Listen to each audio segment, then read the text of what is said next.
So here is question 4 from the bending moment questions of the day.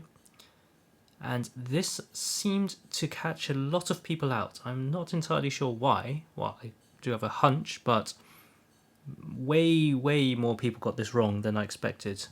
And very few people actually got it right. So, what is going on in this question? First of all, let's have a look at this support. This is a pin there, and it's a roller here, so we can't take moment reactions here, we can't take vertical reactions here, we can only take a horizontal reaction. I suspect most people automatically assumed it goes one way or the other, but let's just put that there and let's just call that a question mark because we need to resolve what's going on there. On the other side, down on the left here, we have a moment reaction. And because we're pushing this structure to the right, it's likely to deflect that way. So I'm suspecting that it's going to have some wiggly shape in between. But main thing is it's going to have a 90 degree down there, and I expect a anti-clockwise moment down there.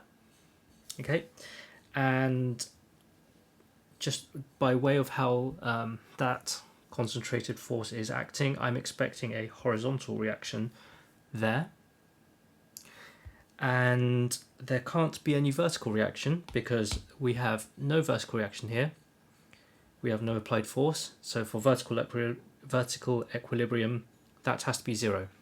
So the only thing we have to worry about really is what direction that reaction is.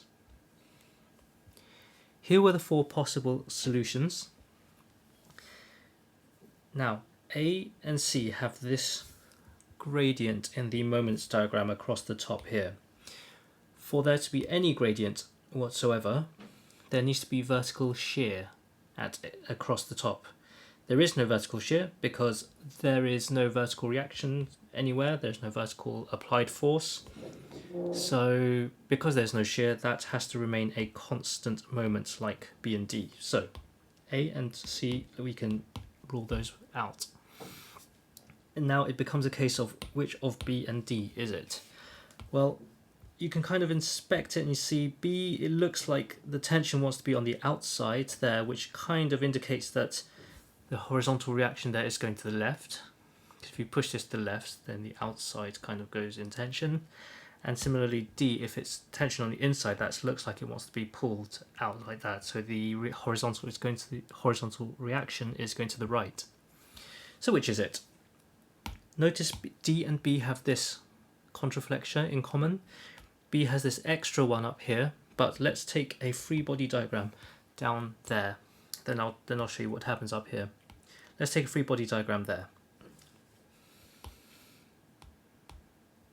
Okay, here is our free body diagram. I have made a cut right there where I expect the contraflexure to be. So moment is equal to 0 at that point. And as you can see, we have this lever arm from this applied force, so that wants to go clockwise, which means because we've got this lever arm here, that force has to go to the right, like that, for there to be moment equilibrium. Okay, and for horizontal equilibrium, there's a shear force going to the left there. So our reaction is going to the right, which is the most important part, which by process of elimination, it means that D is the correct answer. But let's also further prove that B can't be it by taking a contraflexure there.